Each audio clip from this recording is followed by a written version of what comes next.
الله أكبر الله أكبر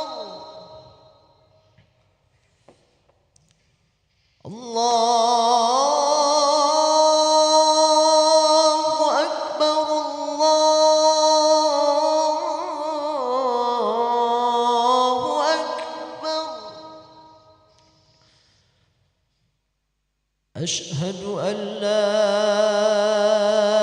إله إلا الله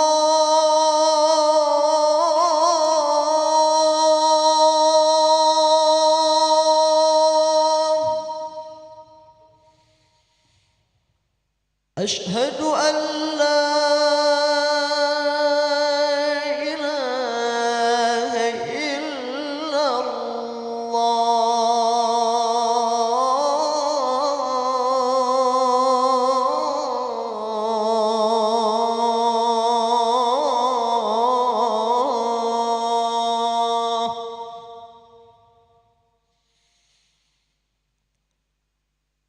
أشهد أن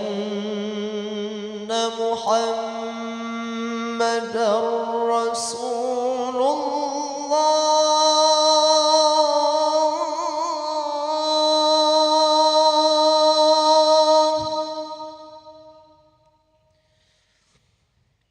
أشهد أن محمدًا رسول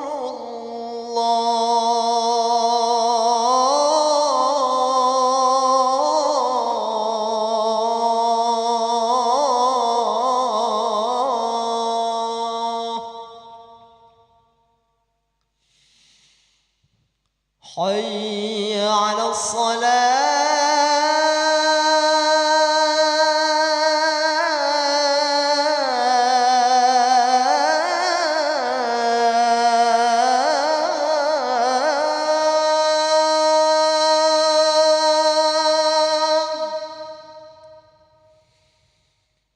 حي على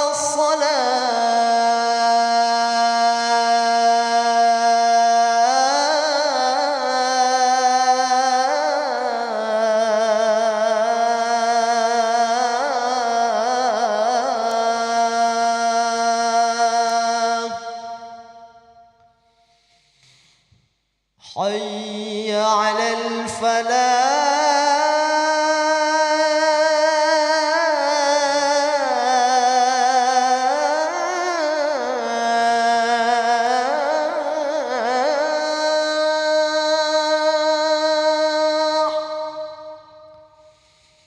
حي على الفلاح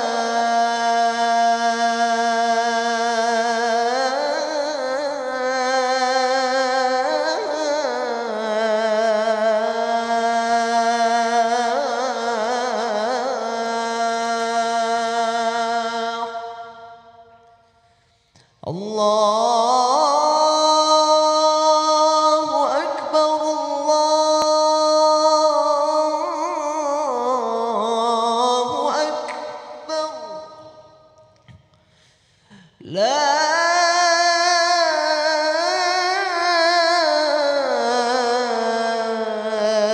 إله إلا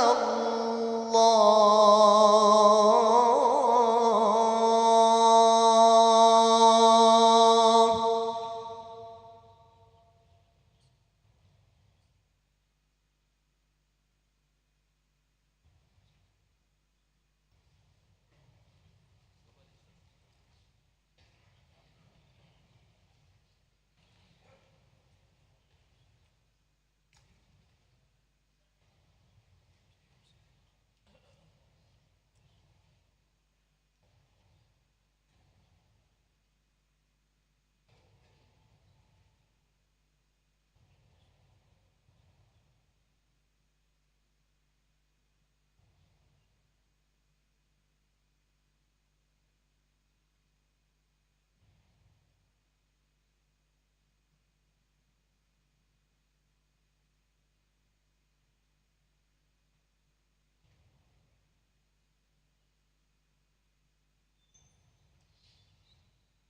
Bismillahirrahmanirrahim. Assalamualaikum warahmatullahi wabarakatuh.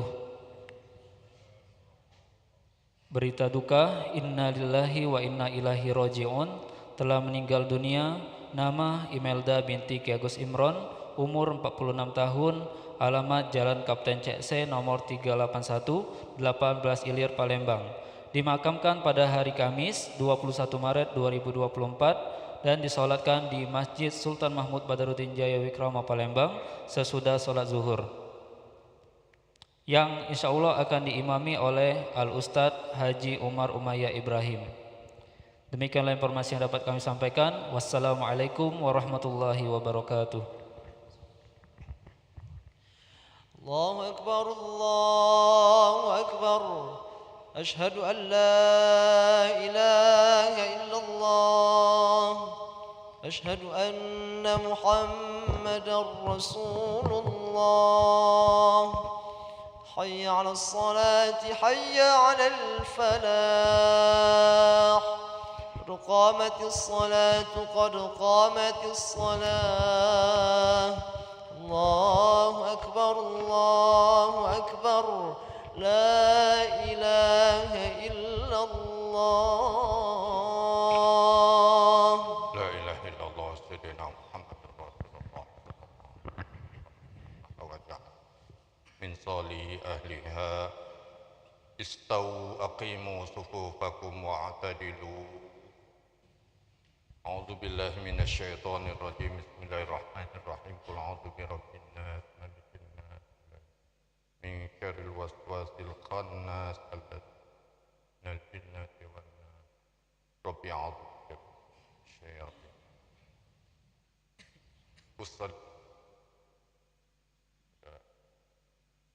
الله أكبر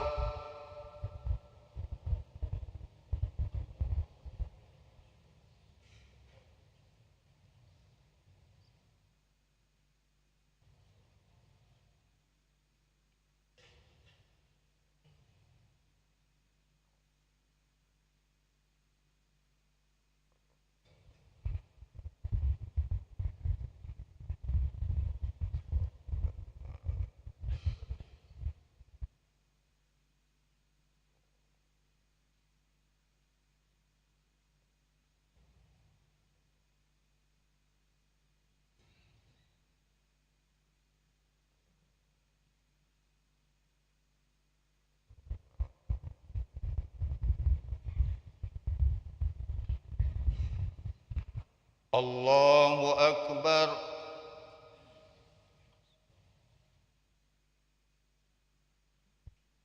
سمع الله لمن حمده الله أكبر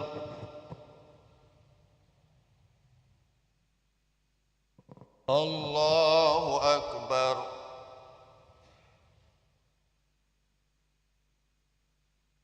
الله أكبر الله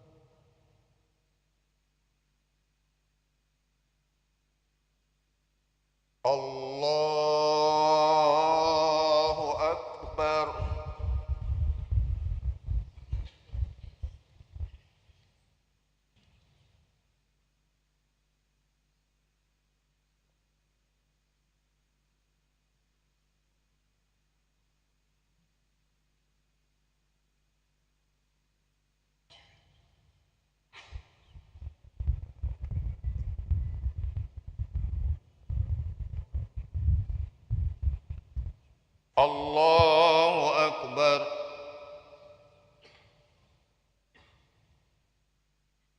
سمع الله لمن حمده الله أكبر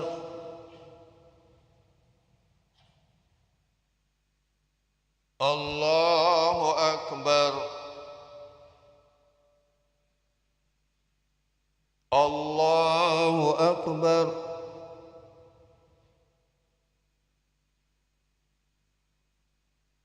الله أكبر